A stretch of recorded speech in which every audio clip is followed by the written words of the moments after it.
দক্ষিণ ত্রিপুরার রেশমুখ বিধানসভার মানিরামপুর এডিসি ভিলেজের বাসিন্দা পূর্ণলক্ষ্মী ত্রিপুরা।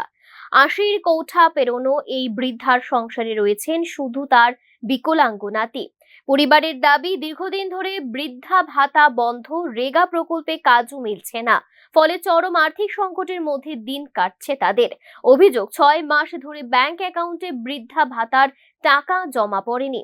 রেগার জব কার্ড থাকলেও কাজ মিলছে না, আর কাজ পেলেও সময় মতো মজুরি পাওয়া যায় না। এমন পরিস্থিতিতে বনের আলু, শাক পাতা এবং বিভিন্ন ফলমূল সংগ্রহ করে কোনো রকমের দিন কাটাতে হচ্ছে বৃদ্ধা ও তার নাতিকে। স্থানীয়দের দাবি, শুধু পূর্ণলক্ষ্মী ত্রিপুরায় নয়, মানিরামপুর এডিসি ভিলেজের আরো বহু পরিবার একই সমস্যায় ভুগছেন। অনিয়মিত সামাজিক ভাতা, কর্মসংস্থানের অভাব এবং সরকারি প্রকল্পের সুবিধা সময় মতো না পাওয়ায় চরম দুর্ভোগের মুখে পড়েছেন বহু প্রান্তিক মানুষ।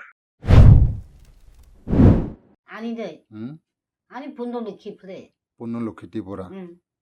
আচ্ছা, এখন তো বর্ষা, বৃষ্টি টিষ্টি আইতাছে, তুই কিভাবে বসবাস করতেছেন, কিভাবে খাইতাছেন? আপনি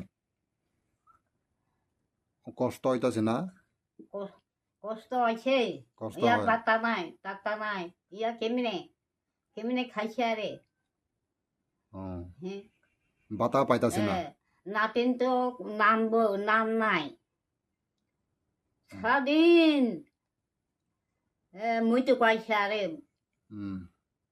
সারাদিন আপনি শাক সবজি তকায়া মানে বিক্রি করতেন?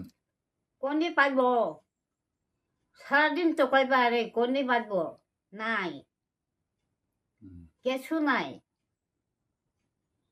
ইয়া কষ্ট পাইছে, ইয়া বাতা নাই, টাটা নাই, দেখা দেখে ইয়াকে।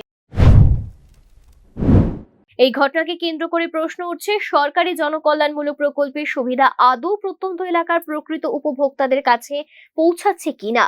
ক্ষতিগ্রস্ত পরিবারগুলির দাবি, অবিলম্বে বন্ধ থাকা ভাতা চালু করা, রেগার কাজ নিশ্চিত করা এবং প্রশাসনের পক্ষ থেকে জরুরি সহায়তার ব্যবস্থা করা হোক। Bureau report, news now.